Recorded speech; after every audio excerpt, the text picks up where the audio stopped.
Da li je moguće da se posle toliko godina pauze čovek koji je obeležio čitavu jednu eru realitija vraća tamo gde mu je zapravo i mesto? I to pod uslovima o kojima će se pričati još dugo. Šta se to krije iza ugovora koji je opisan kao najkomplikovaniji u istoriji ovog formata? I zašto je vlasnik najmoćnije televizijske kuće morao da mu kaže nasilje je najstrožije zabranjeno? Upravo sada dok ovo slušate, potpisan je jedan od najeksplozivnijih ugovora u reality istoriji, a mi vam donosimo svaki detalj, svaku rečenicu, svaku sitnicu koju niste čuli. Ostanite sa nama do kraja, jer ono što sledi je priča o povratku koji je izazvao haos, o zahtevima koji su odbijeni i o pravilima koje su postavljena. Kako je Filip Car nakon dugogodišnje pauze uspeo ponovo da zakorači u Belu kuću? Šta je sve tražio i zašto njegove bivše partnerke ipak mogu da uđu u reality? Odgovore na sva ova pitanja donosimo vam u nastavku. A pre nego što krenemo, pitanje za vas. Da li mislite da je Filip Car spreman za povratak? Ili će ovo biti sezona koja će ga zauvek promeniti? Lajkujte ovaj video ako jedva čekate novu sezonu. Podelite ga sa prijateljima koji prate elitu i napišite u komentaru koje bivše partnerke mislite da je Filip pokušao da izbaci iz igre. Ovo je trenutak koji je publika čekala godinama. Posle višegodišnje pauze tokom kojega nismo imali prilike gledati na malim ekranima, reality zvezda koja je svojim učešćem obeležila nekoliko prethodnih sezona, zvanično se vraća u igru. Filip Car, čovek koji je sinonim za kontroverzu, emocije i neizvesnost, potpisao je ugovor za jubilarnu 10. sezonu najgledanijeg realitija na Balkanu, Elita 10. Vest koja je odjeknula poput bombe potvrđena je danas 31. jula 2026. godine, kada se vlasnik i direktor Pink Media Group Željko Mitrović obratio javnosti sa snimkom potpisivanja ugovora, najavljujući još mnogo iznenađenja.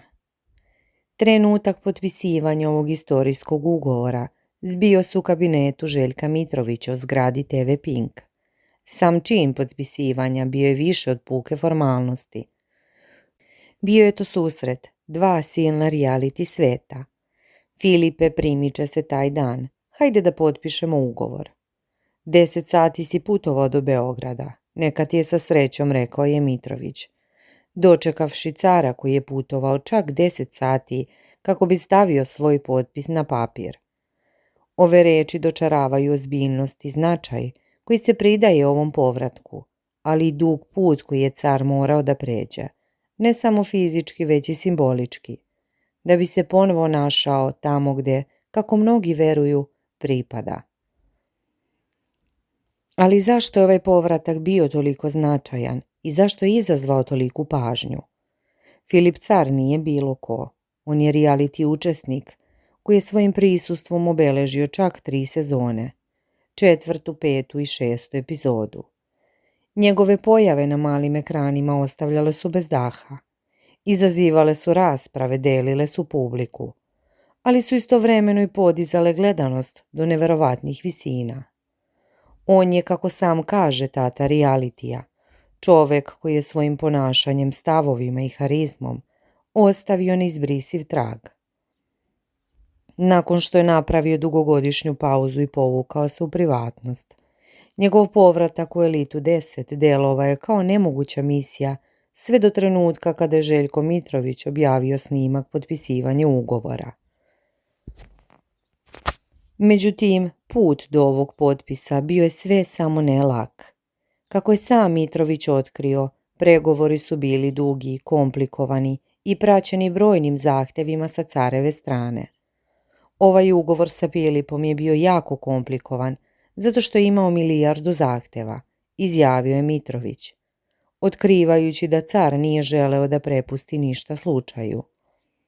Šta su bili ti zahtevi? Filip Car je, kako se ispostavilo, pokušao da utiče na samu strukturu učešća, tačnije na spisak učesnika.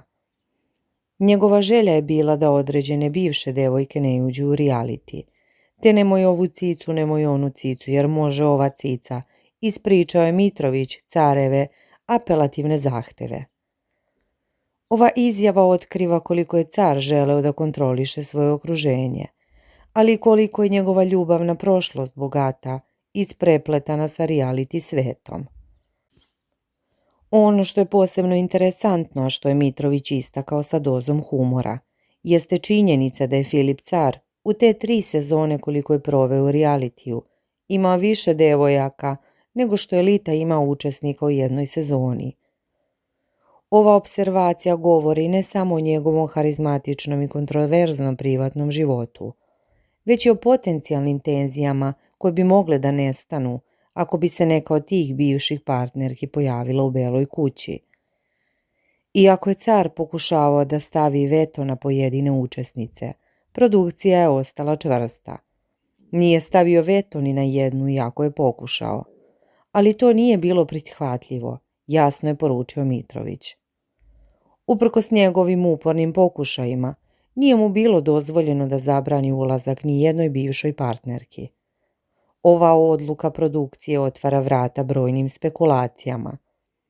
Ko su te bivše devojke? Zašto je baš njih želeo da izbegne?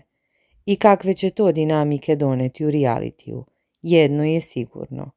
Produkcija je želela da pošalje jasnu poruku da niko, pa ni najveća zvezda, ne može da diktira ko će učestvovati. Pored ovih zahteva, Željko Mitrović je morao da postavi jasne granice kada je reč o ponašanju. Naime, on je naglasio da je svaki oblik nasilja strogo zabranjen i da su se sa Filipom dogovorili oko pravila ponašanja. Ova stavka nije slučajno istaknuta. Mitrović je otkrio i zašto je ovo neophodno. Rekao sam mu da je nasilje najstrožije zabranjeno. Ja bih voleo i zaboravljeno, pošto malo kada popije izgubi kontrolu, voli da se svađucka, ali mislim da smo i to rešili. Ove reči bacaju potpuno novo svetlo na Carev karakter i na ono što nas može očekivati u Eliti 10.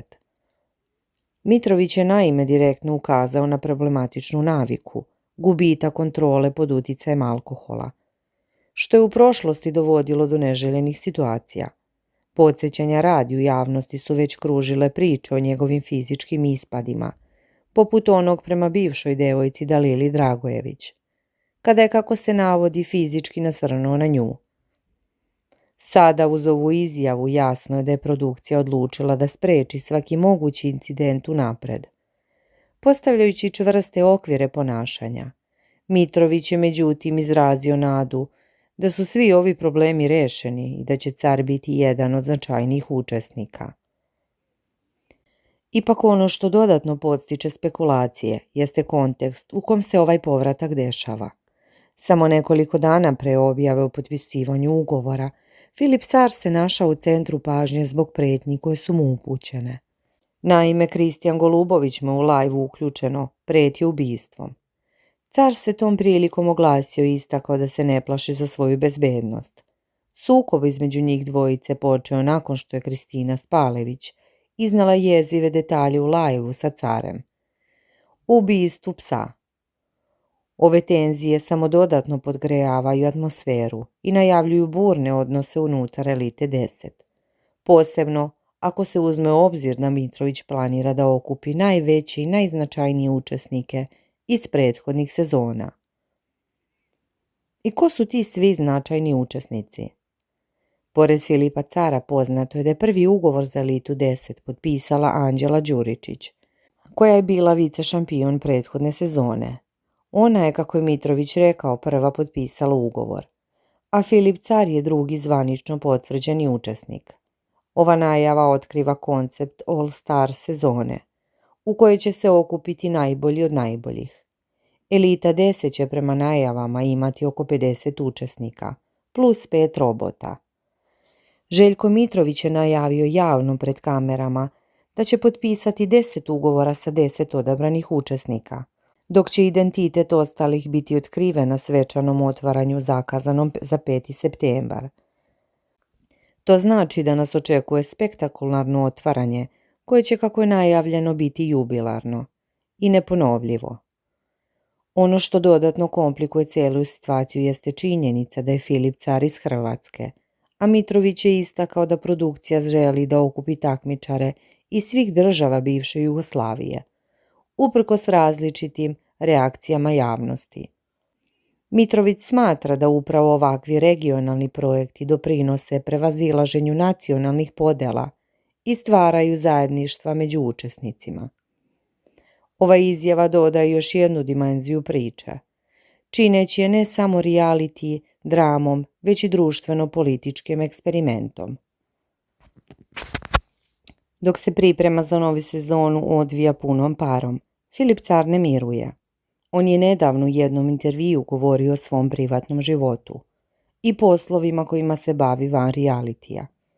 Dobro sam, provodim vrijeme u krugu svoje porodice, nećaka, ćerke i svojih prijatelja. U svom gradu lagano radim. Trenutno radim sa prijateljem, sam uzeo neku plažu. Uspjeli smo da dobijemo koncesiju za ovu sezonu da držimo plažu. U zadnje vrijeme živim jednim mirnim i normalnim životom, rekao je Car. On je također govorio o odnosu sa bivšom partnerkom i ćerkom Leonom, istakavši da viđa dete često i da imaju odličan odnos. Ove riječi opisuju sliku čoveka koji je na izgled pronašao mir i stabilnost, što je u potpunoj suprotnosti sa njegovom burnom reality prošlošću. Međutim, njegov povratak u Elitu 10 pokazuje da mir i stabilnost nisu ono što publika želi da vidi od njega. Kada je riječ o financijskoj strani, Filip Car je jedan od najplaćenijih reality učesnika. Za 5. sezonu, kako je samo otkrio, zaradio je 48.000 evra i isplaćen u 6 ili 7 navrata.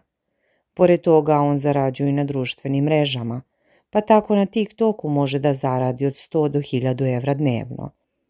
Ovi podaci govore o njegovoj ogromnoj popularnosti i uticaju, ali o razlozima zbog kojih je produkcija bila spremna da uđe u tako komplikovane pregovore sa njim. On donosi publiku, a publika donosi gledanost i prihod. A šta je sa ostalim učesnicima i potencijalnim sukobima? Spekuliše se da bi u reality mogla da uđe i Dalila, sa kojom je Car imao turbulentnu vezu.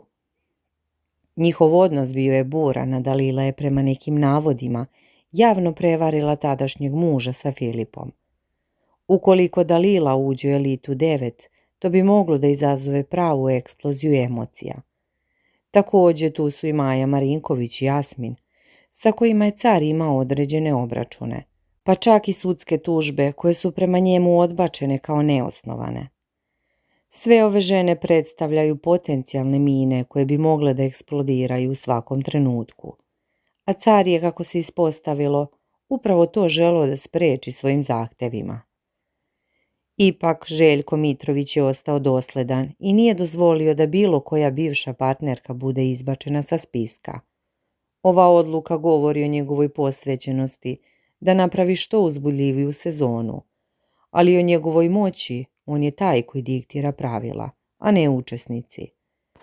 Verujem da će biti jedan od značajnih učesnika.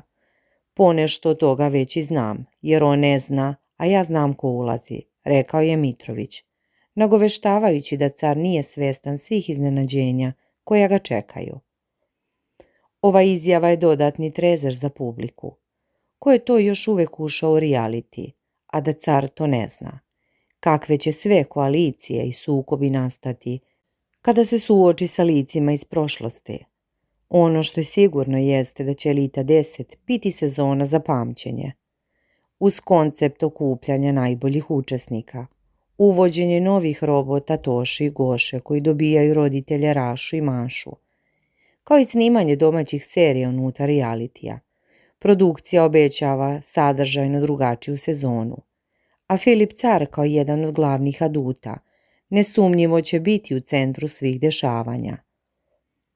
I na kraju postavlja se pitanje, da li je Filip Car zaista spreman za ovaj povratak iako izjavio da je svjestan velikih očekivanja publike i da veruje da će ih ispuniti.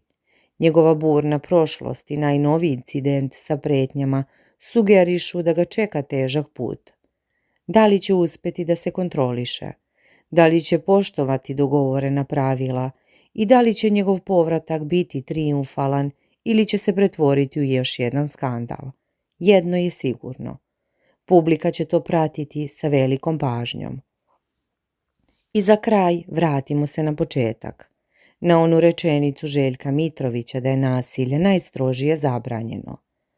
Ova poruka nije upućena samo Filipu Caru, već svima koji budu kročili u Belu kuću. To je jasan signal da produkcija više neće tolerisati nikakve oblike nasilja, bez obzira na to ko je u pitanju.